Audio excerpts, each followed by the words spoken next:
que ela tem na nossa vida. Ela é feita disso aqui que está escrito ali: gatilhos para determinar o curso da nossa própria vida. Porque a gente não pode ficar a esmo, né?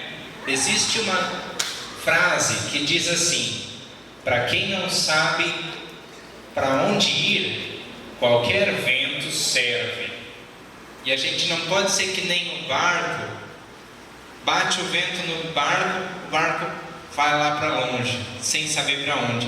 Se vocês analisarem bem, um barco à vela, ele tem um mecanismo para adequar a vela à direção do vento. E assim a gente tem que fazer para se superar. A gente se pergunta, afinal, aonde que a gente acha referências? O que é essa superação? Eu, pesquisando um pouco lá na minha casa, eu sou muito fã de dicionários de língua portuguesa. Eu devo ter uns 5 dicionários de língua portuguesa, que é a minha área preferida. E um deles é o Aurélio, versão de 2013, e diz lá: superar, segundo o dicionário, exceder as expectativas. Mas eu, particularmente, quebro essa palavra em duas: super e ação. Porque são ações verdadeiramente de super-herói ou super-heroína, né? Que vai nos fazer contornar o problema, porque a gente nunca pode tirar o obstáculo da nossa frente. A gente é que tem que se tornar apto para contornar o obstáculo. E assim a gente é herói. Bom, eu sou o Marcos, eu tenho 24 anos, eu moro em Vidal Ramos. Eu tenho formação em comunicação institucional pela Unidade e pós-graduação em produção publicitária e design gráfico. Eu atuo como radialista e eu sou escritor. A minha superação começa com um quadro de autismo e lesão cerebral. 2 condições com qual eu tive que conviver. E tenho aprendido a cada dia. Porque se tem uma coisa que eu sei, se tem um ponto de partida que eu usei para me superar, é que eu nunca vou saber de tudo, tá? E essas 2 condições me mostram cada dia coisas diferentes, assim como é a vida de cada um de nós. O meu desafio foi levar estímulos ao cérebro, junto com a minha mãe, junto com meu pai, ao lado deles muitas vezes, porque quando eu nasci, eu fui posto na incubadora. Eu tinha alguns meses faltando para os 9, em que os bebês normalmente vêm à luz. Só que no processo de incubar, eu fiquei muito tempo lá, e com tip-top, casaco, roupas então muito pesadas. Geralmente, se a gente notar, o bebê é posto peladinho na incubadora e com tampões nos olhos. Isso tem uma razão por quê, tá, pessoal? Se o bebê for posto com roupas, ele vai perder a água no corpo dele. Foi o que aconteceu comigo. Fiquei profundamente desidratado. Originaram-se aí 3 pontos de lesão e também um buraco, um pequeno buraco chamado de sopro no coração. Significa dizer que 3 pontos da minha cabeça, do tamanho de cabeças de alfinete, eles nunca mais vão ser utilizados. São 3 áreas inativas. E com isso, eu tive que explorar pontes. Aí eu pergunto para vocês, se vocês têm uma trajetória que é inacessível, por exemplo, um rio, vocês têm que construir uma ponte.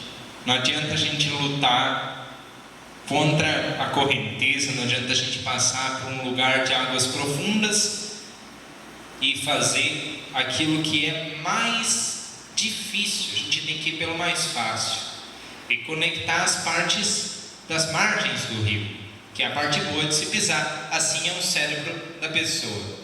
O cérebro pode se transformar em qualquer idade. Quem aqui já escutou aquela frase de que o ser humano só usa 10% do cérebro? Pois é, na verdade é uma inverdade aquilo, porque nós usamos 100% do cérebro o tempo inteiro, tá? 10, 20 anos atrás se acreditava nisso, né? O Albert Einstein usaria 100% do cérebro, Charles Darwin usaria 100% do cérebro, e nós, que somos pessoas não cientistas, usaríamos apenas 10%. Mas não, todo mundo usa tudo do cérebro, e ele gosta de aprender. O cérebro do ser humano, o cérebro da gente, gosta de aprender. Essas pontes foram formadas com estímulos novos a cada dia. Outra coisa com que eu tive que conviver, para além desse quadro de ter um cérebro tecnicamente impossibilitado em 3 pontos, foi conviver com o autismo. E aí significa dizer que o meu cérebro é organizado de uma maneira diferente dos demais. Agora trago para vocês uma pequena análise. Prestem atenção nesses 2 guarda-roupas. O cérebro da gente é como um guarda-roupa. Então, esse primeiro guarda-roupa é o cérebro que se chama de neurotípico, o cérebro da pessoa tida como normal. E aquele guarda-roupa ali, todo bagunçado, desorganizado, é o cérebro do autista. Porque no autismo, os estímulos do dia a dia, eles não vêm organizados. Uma fala pode se misturar a um gesto, que pode se misturar a uma intenção que a gente não capta, e isso é muito difícil de discernir, como se diz. Além disso, eles têm outras características do autismo, por causa disso também, por causa do jeito que as informações chegam ao cérebro do autista. A coordenação motora é prejudicada. A dificuldade minha foi de abrir portas, abrir janelas, calçar tênis. E, por exemplo, meu pai e minha mãe insistem em dizer para mim assim: Marcos, mas tu falas alemão, falas inglês e espanhol. E quando eu tive a oportunidade de ir para a Suécia, visitar um primo meu, eu aprendi sueco básico em questão de alguns meses. E aí você não sabe amarrar o cadarço. É que eu tentei muito, mas a coordenação motora não ajuda realmente. Quando eu encontro um trinco de uma porta assim como aquela, eu digo, graças a Deus, porque é uma haste, não aquele círculo. E pode parecer muito bobo isso, mas para mim não é assim. Quando eu trinco até um círculo, eu fico girando, a mão escorrega, eu giro. E eu já quebrei uma chave de ferro por causa da coordenação motora. Botei a chave lá ao contrário. Vocês sabem, se botar uma chave ao contrário, ela não sai da fechadura. E eu fiquei teimando e quebrou. Aí meu pai teve que tocar a fechadura. E é muito ruim conviver com isso. Mas eu tenho que buscar alguns atalhos. Eu tenho que saber que para mim fazer uma tarefa do dia a dia é 2 vezes mais demorada. Então eu acordo um pouco mais cedo, tento arrumar minha cama um pouco mais devagar, que é um teste que eu me propus, né? Minha coordenação motora não é boa, mas eu vou fazer ela ficar. Eu sei que tem coisas que eu não posso fazer, mas arrumar a cama, lavar a louça e também passar pano nos objetos assim pequenos, eu posso. Então, eu impeço que a minha coordenação motora se torne inútil, né? Ela é desorganizada, ela é um pouco mais atrasada, mas ela me serve bem. Isso tem me aberto uma possibilidade incrível de buscar sempre o melhor, independente da minha condição. Uma dificuldade que salta aqui no ambiente escolar é a interação social. Por aquilo que eu falei para vocês, as informações chegam desorganizadas, feito aqueles guarda-roupas. Fica muito difícil perceber as sutilezas de um grupo. Muitas vezes as pessoas chegam para mim abraçando, chegam para mim beijando, e eu fico fazendo um movimento ao contrário. As pessoas interpretam isso como: não, ele quer se afastar porque ele é azeite, não se mistura. Mas não é verdade, é porque tem tanta carga de estímulo, é tanta coisa para fazer num simples dia a dia, que eu acabo me isolando, como mostra ali o desenho. São informações que esperam de mim e que muitas vezes eu não consigo dar naquele tempo.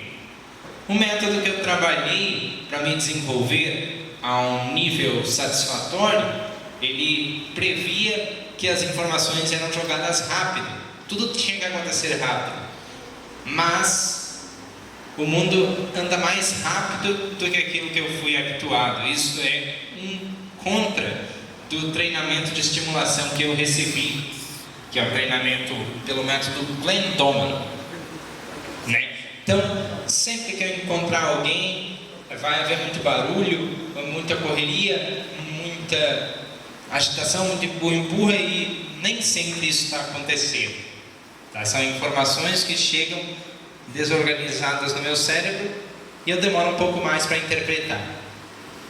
Decorrente disso, eu tenho dificuldades de comunicação. Há vários tipos de autista. Eu sou aquilo que há alguns anos atrás, até 2013 mais precisamente, era considerado Asperger. Ou seja, eu tenho dificuldade em uma série de coisas, como a coordenação motora, como a me achegar, né, no contato mais amplo, mas eu preservo as comunicações intactas. Eu comecei a falar, por exemplo, com 3 anos e meio, e assim que eu comecei a falar, eu já flexionava várias coisas da língua portuguesa. Vocês sabem que a nossa língua é uma língua difícil, não é verdade? Tem que aprender a conjugar o verbo. Eu sou, tu és, ele é, ela é, nós somos, eles são, vós sois. E por aí eu seguia com 3 anos e meio. Tanto que um pouco mais tarde, 5 anos, a minha mãe disse um palavrão na cozinha.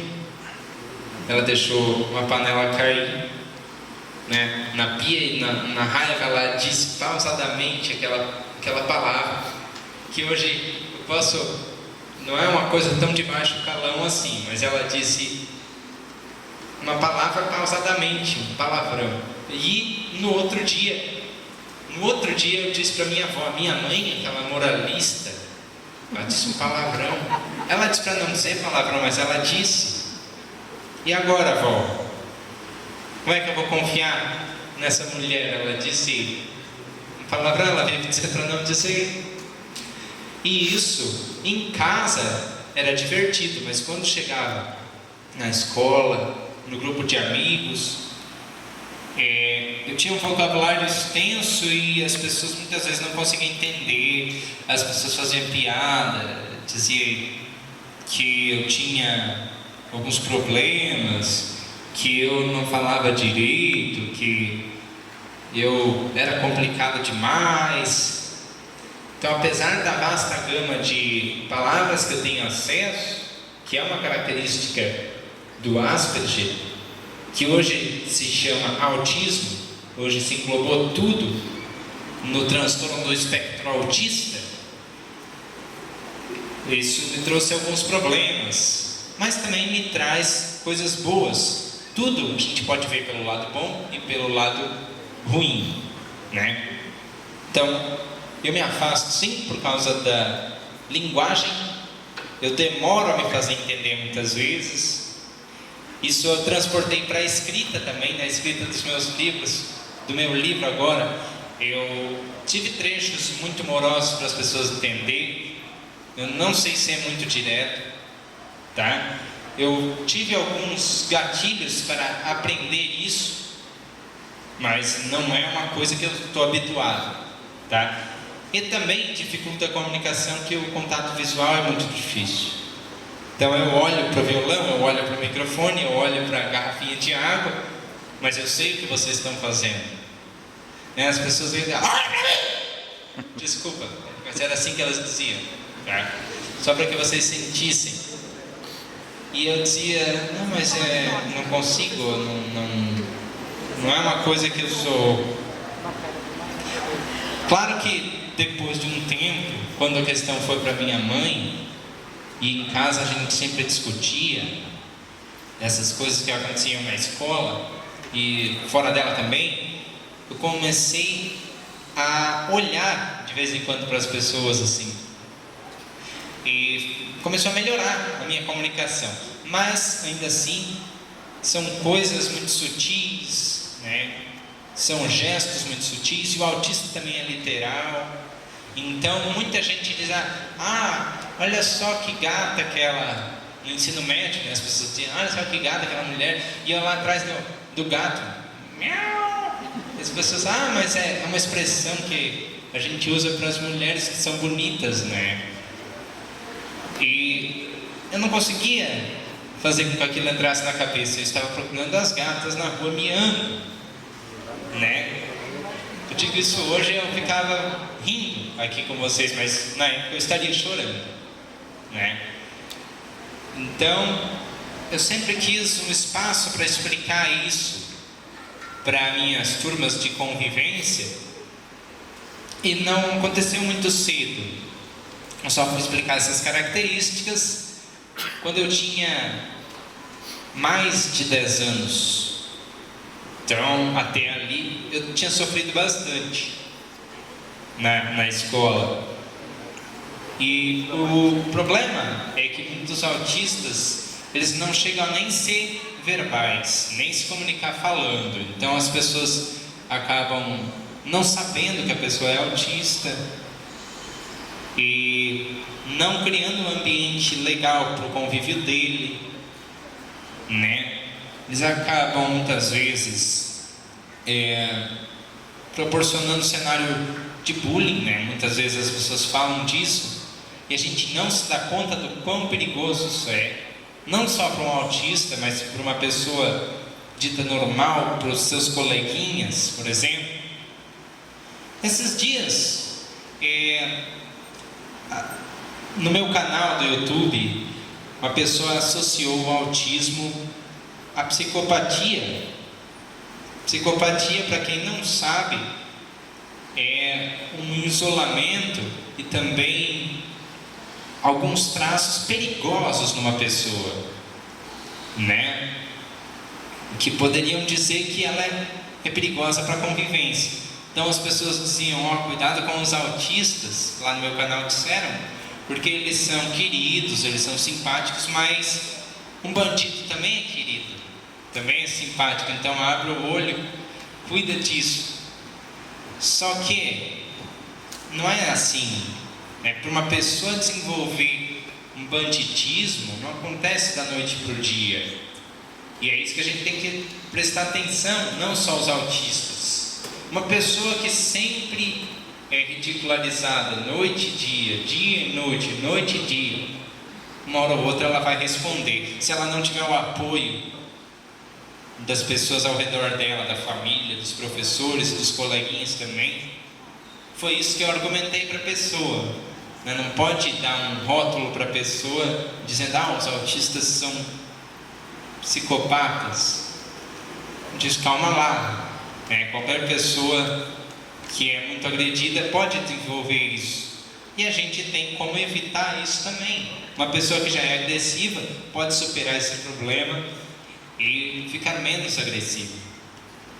Por causa dos gatilhos aqui, eu disse gatilhos para determinar o curso da nossa própria vida. É justamente por isso. Mas a gente tem que considerar que algumas circunstâncias favorecem que, independente de ser autista ou uma pessoa dita normal, que a gente fique agressivo. Pois bem, eu falei, agora eu vou convidar vocês a enxergar o mundo como eu enxergo. Pode ser? Então vamos lá.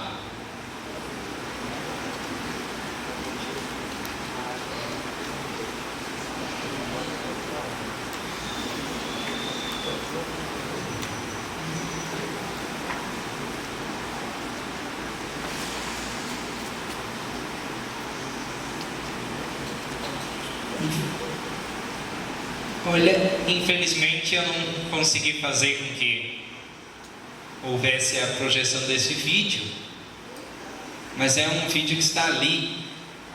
Eu vou voltar até ele. Não, eu vou voltar até ele depois, para vocês daí ver o mundo pelos meus olhos. Eu acredito que vocês já puderam perceber quando eu dei aquele grito ali, o quanto que é difícil conviver com um barulho sensível no dia a dia, né? E aqui estão coisas, então, a gente está falando em geral aqui para alunos e professores, que os professores teriam que saber dos autistas. Alguns tópicos que eu tirei de um vídeo sobre autismo que achei na internet esses dias. O autista aprende melhor quando ele está se mexendo. Isso se chama mecanismo de regulação. Por todos os estímulos que eu disse que existem, por toda aquela desorganização, lembra lá dos guarda-roupas? Os autistas precisam se organizar, então eu fazia isso aqui. Daí é natural que a gente ria, né? Que um professor também não saiba o que fazer numa situação dessa. Então, o autista aprende fazendo esse movimento. Claro que ele pode fazer isso ser sutil, mas é como o conteúdo entra e se organiza na cabeça dele. O autista, como eu dizia, é pouco tolerante ao barulho, porque confunde ainda mais aquilo que já era confuso. Tá? Não precisa deixar de ser quem você é para conviver com um autista. Se você gosta de falar alto, fale alto, mas tente controlar isso. Tudo que a gente tem dentro da gente pode ser controlado, não é? O ritmo do aprendizado ele pode ser mais lento. Então, por exemplo, para que eu aprendesse a tocar violão, eu tive muitas tentativas, e quase desisti muitas vezes também, por causa do problema de coordenação, por causa da maneira com que os meus dedos respondiam aquilo que eu pensava, que é diferente.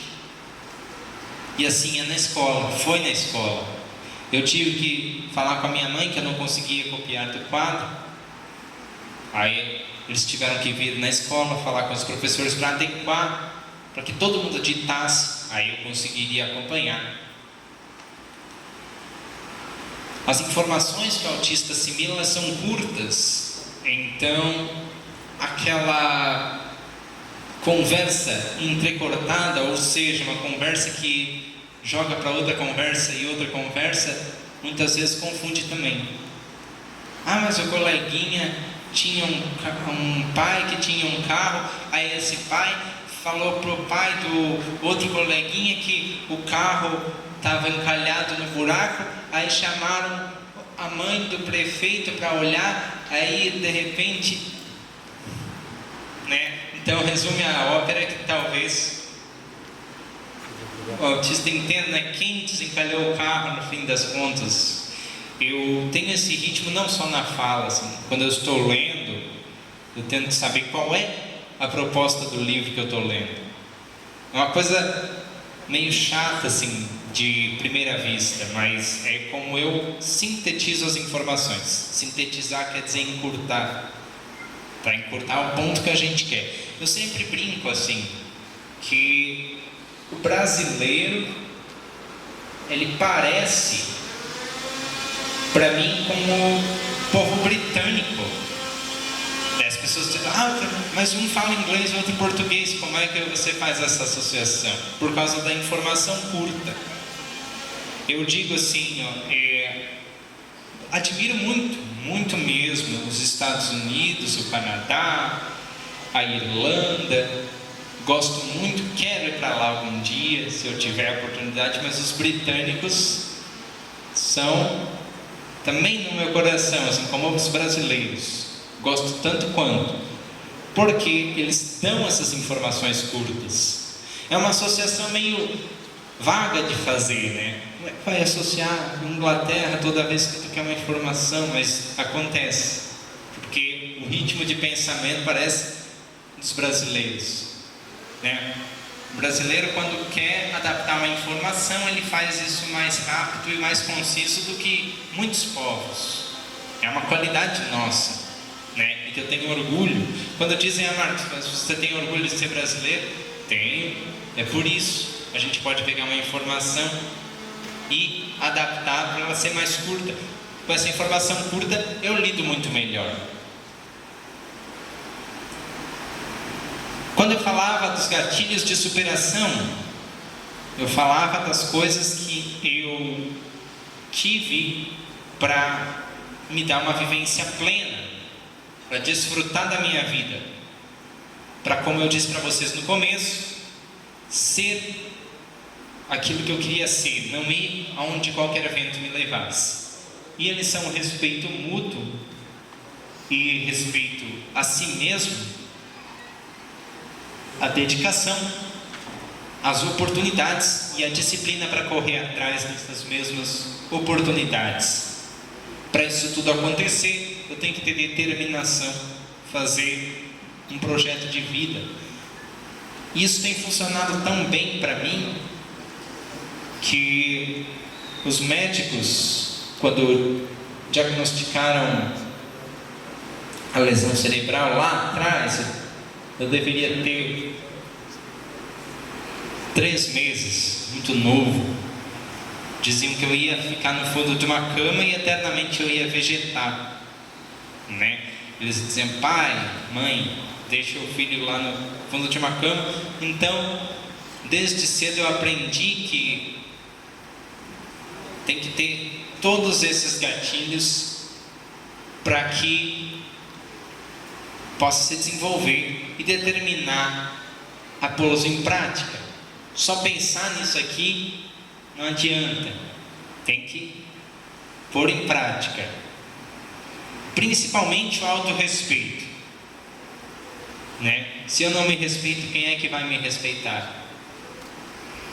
Respeitar meu tempo de aprender, respeitar meu ritmo. E a gente tem que estar de olho nas oportunidades e as habilidades que a gente tem. Eu tive muita oportunidade de entender várias coisas. Botavam para mim dormir no quarto, música clássica, barulhos. Depois esses barulhos foram avançando para que eu entendesse o ambiente. Aí botaram conversas em inglês, em espanhol. São oportunidades que vieram a virar habilidades. Hoje, muito por causa disso, eu tenho facilidade no inglês, no espanhol. E a partir do que eu sabia em inglês, eu vim buscar o alemão. E quando eu fui para a Suécia, o sueco também. Toda pessoa, ela tem pontos fortes, fracos, oportunidades e ameaças, que muito diz respeito a conseguir uma habilidade. Eu percebia o que eu fazia de bom, de ruim, e o que eu poderia copiar de outra pessoa e o que eu devia descartar. É basicamente isso. As empresas usam esse esquema quando querem vender bem e tratar bem seu cliente. Nós podemos usar esse esquema quando a gente quer viver bem e tirar o máximo que a gente puder da vida, né?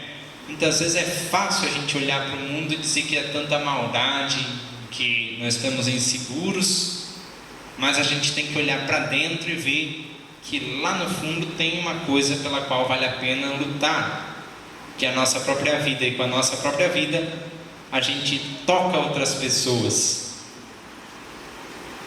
E o meu processo de descoberta, ele passa muito por isso aí. Aí eu pensei, falando de tocar as pessoas, de inspirar as pessoas, mas no que eu me inspiro? Aí eu comecei a ver umas pessoas que me admiravam pela internet e umas pessoas que eu admirava também. E eu percebi que eu tinha que ter ídolos. Eu botei ali umas fotos de pessoas que me motivaram a sair da minha rotina e buscar uma vida cada vez melhor. Ali temos o guitarrista daquela banda, Ira, famosa nos anos 80, foi quem me inspirou a pegar um violão. Ele toca a guitarra virando ao contrário, então o cara é muito bom. Ali está o meu irmão, ele sempre esteve do meu lado, nós brigamos muito igual gato e cachorro, acho que todo irmão já passou por essa fase. Tem irmãos aqui, eu ouvi umas risadas, tem irmão que estuda com irmão aqui, e às vezes fica assim, mas se você fazer alguma coisa errada eu vou contar pro pai. Assim meu irmão fazia, né? E ele sabia das minhas características do autismo e ele brincava um pouco comigo. Foi o que me ajudou também no processo de descoberta. Ele sabia, por exemplo, que os autistas eram literais. Não sabia de pesquisa, mas sabia de intuição. Então o que ele fazia, danadinho? Ele sabia que tinha uma música que eu não gostava, porque ela falava de sofrimento. Assim, eu estou sofrendo sem alegria na cadeira de rodas. É uma música bem antiga já, que eu escutei numa propaganda e depois me dava frio na espinha só de escutar. E aí meu irmão apagava a luz, quando eu incomodava muito ele, né? Ele apagava a luz e ele vinha por trás dele: estou sofrendo sem alegria. E eu ficava: para mano, para, não gosto, para. E ele insistia, estou sofrendo sem alegria. Depois ele acendia a luz e daí a gente se abraçava e se dava muito bem. Mas era um mecanismo para que, né, a gente sabe que os irmãos às vezes se incomodam e cada um vai para o seu lado. Isso era o que ele fazia, né? Aqui nós temos dois escritores. Eu sou escritor, tem que ter um parâmetro. Esse é o Paulo Coelho. Ao lado do Raul Seixas, fez uma das mais belas músicas da nossa MPB. Muitas das músicas do Raul Seixas, quem conhece o Raul Seixas? Então, muitas das músicas dele vieram desse cara aqui, do Paulo Coelho. Os dois se juntaram e escreveram. Depois temos o Dan Brown, autor do Símbolo Perdido, do Código da Vinci. Dois dos meus livros preferidos. Na verdade, eu li 4 livros dele antes de decidir começar a escrever. E tenho meu pai e a minha mãe, né? Todas essas pessoas, quer eu conhecesse elas ou não, algumas aqui algum dia eu ainda vou conhecer. Eu conheci ele, guitarrista. Eu não tirei a foto, mas eu fui no camarim. Eles fizeram um show em Joinville, que oportunidade bacana. Ter ídolos é superar por exemplos de outras pessoas, mas a gente tem que saber o que é bom na pessoa e o que é ruim, porque cada uma dessas pessoas tem momentos bons e momentos ruins. Eu peguei só os bons. Eu pensei, se Paulo Coelho vendeu tantos livros, eu posso vender também. Se o Edgar Scandurra toca a guitarra tão bem, eu posso tocar também. Claro que tem que ter consciência dos desafios. Não é somente pensar, eu vou fazer bem porque meu ídolo faz bem. Né? Porque além de ídolos, eles são mentores, eles começam um processo na mente e depois vai para a vida fora.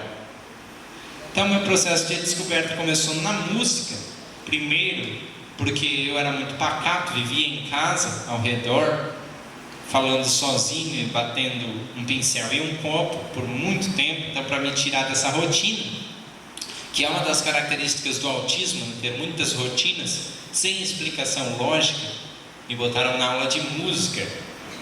Eu estudei a teoria musical, depois eu me interessei por tocar violão,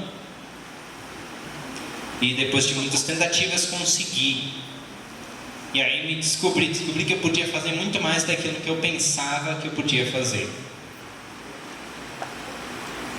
E para descobrir isso, a gente tem que primeiro se dedicar a alguma coisa. Rir daquilo que a gente está fazendo também. Muito importante isso. E pedir ajuda. Eu pedi muita ajuda nesse processo. E consegui, muitas vezes não consegui, muitas outras. Às vezes teve meia ajuda. A gente nunca pode pensar que a ajuda vai vir aqui onde eu estou, no momento em que eu estou. Às vezes é uma circunstância, um chamado. A gente pede ajuda e é chamado a fazer alguma coisa. Tem um provérbio chinês que diz o seguinte: eu ouço, eu percebo, eu vejo, eu lembro, eu faço e eu aprendo. Então é só fazendo que a gente vai aprender. Só fazendo tudo isso que eu falei até agora é que eu aprendi a tirar o melhor possível da minha vida. E do momento que eu tenho agora, aqui com vocês, na minha casa, nos tempos de escola.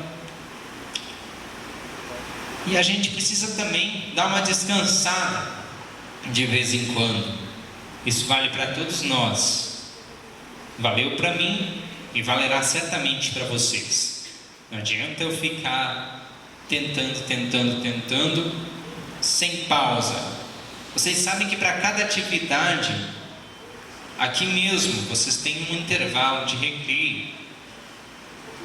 Numa empresa tem pausas de 15 minutos, onde a pessoa tem que sair de onde ela está, botar a cabeça em outro lugar, e aí sim ela vira com energias renovadas. Entre cada conquista que eu tive, não foi peleia o tempo inteiro, não foi árduo o tempo inteiro, né? Teve um momento de rir e teve um momento de buscar alguma coisa fora. Né? Seja uma música do Raul Seixas, seja um desenho animado, Pica-Pau, que eu era bastante fã, o Tom e Jerry, né? As coisas bobas, mas que ainda hoje conseguem despertar a criatividade, e a criatividade ela meio que acelera isso. Vocês vão perceber, já percebem com certeza. O que é mais fácil? Agora pergunto a vocês. Fazer alguma coisa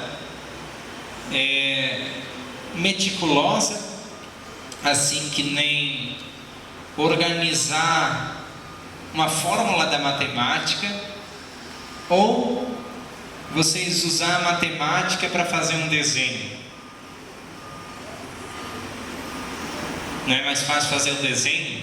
Dá mais trabalho, mas acaba sendo mais fácil medir ângulo, medir curvatura das linhas e calcular com uma régua, porque vocês estão usando a criatividade.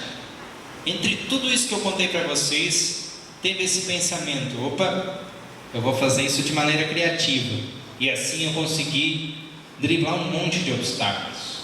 Eu citei aqui a matemática não por acaso, porque é a minha área mais detestada, assim. Eu não consigo me dar bem com os números, eu não organizo muito bem as fórmulas, e o que é espantoso, porque a música é matemática. Intervalos musicais são matemática. Mas eu sou levado a cantar de uma forma criativa. Eu penso na matemática só como uma guia e depois eu deixo a música rolar para, de forma criativa, driblar os problemas.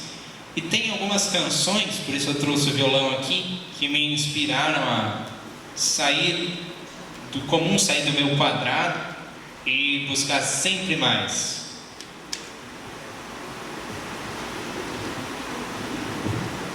A primeira que eu escolhi tem muito a ver com esse processo.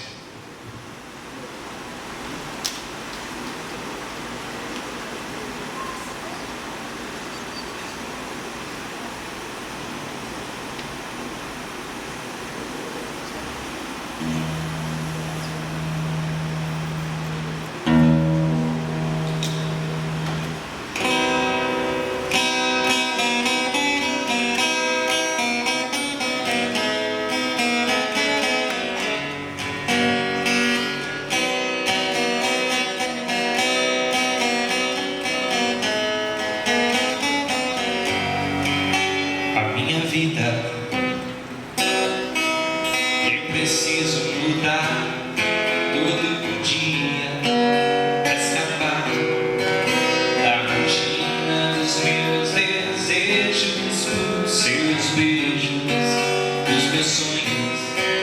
Eu procuro acordar e perseguir meus sonhos, mas a realidade que vem depois não é bem aquela que planejei. Eu quero sempre mais, eu espero sempre mais, eu espero sempre mais de ti.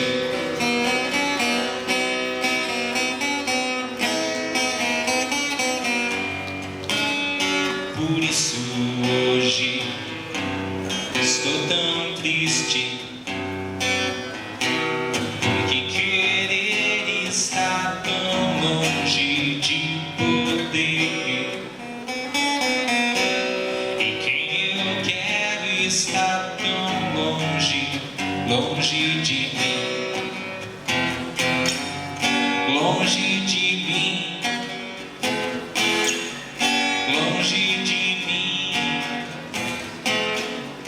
longe de mim,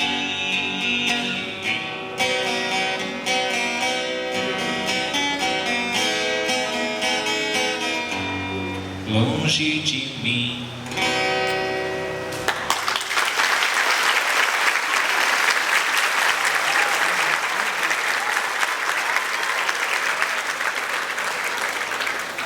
Tem outra música em si falando de descobrir, seja quem você for, que é muito interessante nesse contexto. É uma banda que eu admiro muito e que a música faz mais sentido hoje, inclusive, quando eu estou trazendo para vocês um pouco da minha vida, tá? E ela me guiou há algum tempo atrás, e é uma música famosa que tocou bastante no rádio e que eu não prestava muita atenção na letra. Hoje eu presto, e acho que vocês vão concordar comigo que ela faz, claro que cada um tem sua música preferida, mas faz a gente perseverar mesmo que as circunstâncias sejam ruins. Olhos fechados pra te encontrar, não estou a seu lado, mas posso sonhar. Aonde quer que eu vá, levo você.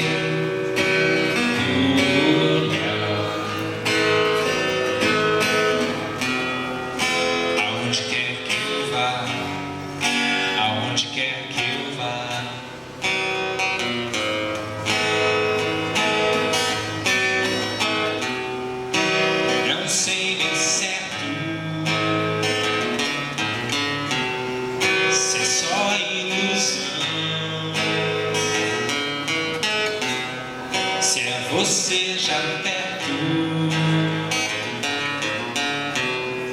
se a intuição, aonde quer que eu vá, levo você.